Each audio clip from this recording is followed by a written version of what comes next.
श्रीमद् भागवत महापुराण चतुर्थ स्कंध तीसरा अध्याय। इस अध्याय के अंतर्गत आज आप सुनेंगे सती का पिता के यहां यज्ञोत्सव में जाने के लिए आग्रह करना। श्री मैत्री जी कहते हैं, हे विदुर जी, इस प्रकार इन ससुर और दामाद को आपस में बैर विरोध रखते हुए बहुत अधिक समय निकल गया। इसी समय ब्रह्मा जी ने दक्ष को समस्त प्रजापतियों का अधिपति बना लिया। इससे उनका गर्व और भी बढ़ गया। इससे भगवान शंकर आदि ब्रह्मनिष्ठों को यज्ञ भाग न लेकर उनका तिरस्कार करते हुए पहले तो वाजपेयी यज्ञ किया और फिर बृहस्पति उत्सव नाम का महायज्ञ प्रारंभ किया। इस यज्ञोत्सव में सभी ब्रह्मर्षि, देवर्षि, पितर, देवता आदि अपनी अपनी पत्नियों के साथ पधारे। उन सब ने मिलकर वहां मांगलिक कार्य संपन्न किए और दक्ष के द्वारा उन सब का स्वागत सत्कार किया गया। उस समय आकाश मार्ग में जाते हुए देवता आपस में उस यज्ञ की चर्चा करते जाते थे। उनके मुंह से दक्ष कुमारी सती ने अपने पिता के घर होने वाले यज्ञ की बात सुन ली। उन्होंने देखा कि हमारे निवास स्थान कैलाश के पास से होकर सब ओर से चंचल नेत्रों वाली गंधर्व और यक्षों की स्त्रियां चमकीले कुंडल और हार पहने खूब सज धज कर अपने अपने पतियों के साथ विमानों पर बैठी उस यज्ञोत्सव में जा रही हैं। इससे उन्हें भी बड़ा उत्सुकता हुई और उन्होंने अपने पति भगवान भूतनाथ से कहा। सती ने कहा, हे वामदेव, सुना है इस समय आपके ससुर दक्ष प्रजापति के यहाँ बड़ा भारी यज्ञोत्सव हो रहा है। देखिए, ये सब देवता वहीं जा रहे हैं। यदि आपकी इच्छा हो तो हम भी चलें।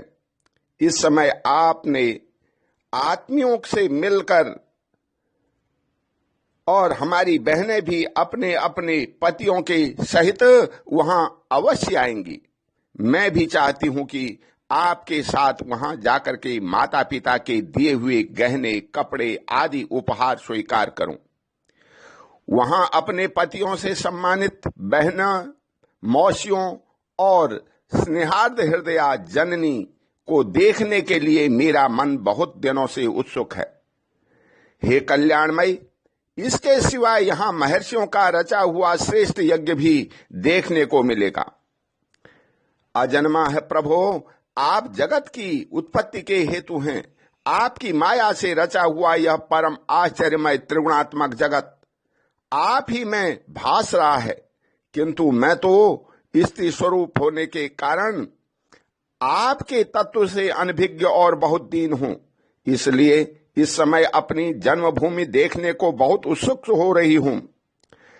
जन्म रहित हे नीलकंठ, देखिए, इसमें कितनी ही स्त्रियां तो ऐसी हैं जिनका दक्ष से कोई संबंध भी नहीं है, फिर भी वे अपने अपने पतियों के सहित खूब सज धज कर झुंड की झुंड वहां जा रही हैं। वहां जाने वाली इन देवांगनाओं के राजहंस के समान श्वेत विमानों से आकाश मंडल कैसा सुशोभित हो रहा है। हे सुरश्रेष्ठ, ऐसी अवस्था में अपने पिता के यहाँ उत्सव का समाचार पाकर उसकी बेटी का शरीर उसमें सम्मिलित होने के लिए क्यों न छटपटाएगा। पति, गुरु और माता पिता आदि सुहृदों के यहाँ तो बिना बुलाए ही जा सकते हैं। अतः हे देव, आप मुझ पर प्रसन्न हो। आपको मेरी इस इच्छा अवश्य पूर्ण करनी चाहिए। आप बड़े वरुणामय हैं तथा जो परम ज्ञानी होकर भी आपने मुझे अपने आधे अंग में स्थापित किया है, अब मेरी इस याचना पर ध्यान देकर मुझे अनुग्रहित कीजिए। श्री मैत्रेय जी कहते हैं, प्रिया सती जी के इस प्रकार प्रार्थना करने पर अपने आत्मियों का प्रिय करने वाले भगवान शंकर को दक्ष प्रजापति के उन मर्मभेदी दुर्वचन बाणों का स्मरण हो आया जो उन्होंने समस्त प्रजापतियों के सामने कहे थे।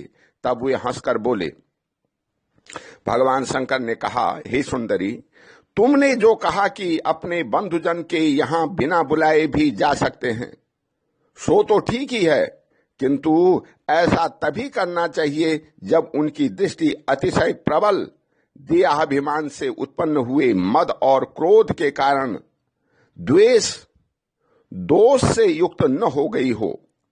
विद्या, तप, धन, सुदृढ़ शरीर, युवावस्था और उच्च कुल, ये 6 सत्पुरुषों को तो गुण हैं ही, परंतु नीच पुरुषों में ये ही गुण अवगुण हो जाते हैं, किंतु इनसे इनका अभिमान बढ़ जाता है और दृष्टि दोषयुक्त हो जाती है एवं विवेक शक्ति नष्ट हो जाती है।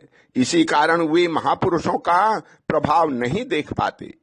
इसी से जो अपने यहाँ आए हुए सत्पुरुषों को कुटिल बुद्धि से भौं चढ़ाकर दोष भरी दृष्टि से देखते हैं, उन अव्यवस्थित चित्त लोगों के यहाँ ये हमारे बांधव हैं, ऐसा समझकर कभी नहीं जाना चाहिए।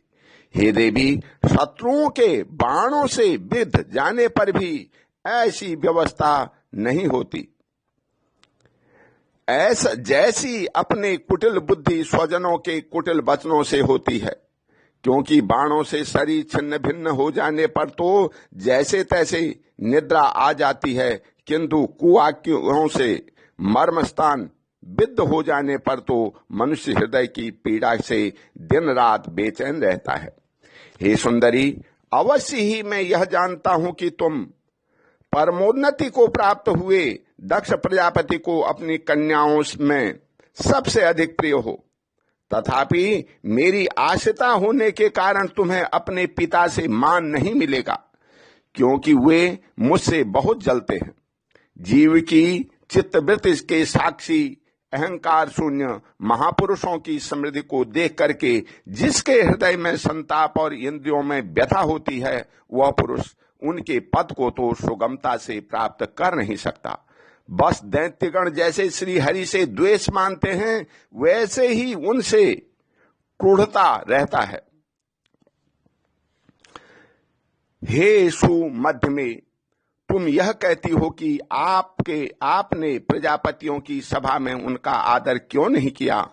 सो ये सम्मुख जाना, नम्रता दिखाना, प्रणाम करना आदि क्रियाएं जो लोक व्यवहार में परस्पर की जाती हैं, तत्व ज्ञानियों के द्वारा बहुत अच्छे ढंग से की जाती हैं। वे अंतर्यामी रूप से सबके अंतःकरण में स्थित परम पुरुष वासुदेव को ही प्रणाम आदि करते हैं। देहाभिमानी पुरुषों को नहीं करते। विशुद्ध अंतःकरण का नाम ही वसुदेव है, क्योंकि उसी में भगवान वासुदेव का अवरोक्ष अनुभव होता है। उस शुद्ध चित्त में स्थित इंद्रियातीत भगवान वासुदेव को ही मैं नमस्कार करता हूं। इसीलिए हे प्रिय, जिसके प्रजापतियों के यज्ञ में मेरे द्वारा कोई अपराध न होने पर भी मेरा कटु वाक्यों से तिरस्कार किया था, वह दक्ष यद्यपि तुम्हारे शरीर को उत्पन्न करने वाला पिता है, तो भी मेरा शत्रु होने के कारण तुम्हें उसे अथवा उसके अनुयायियों को देखने का विचार भी नहीं करना चाहिए।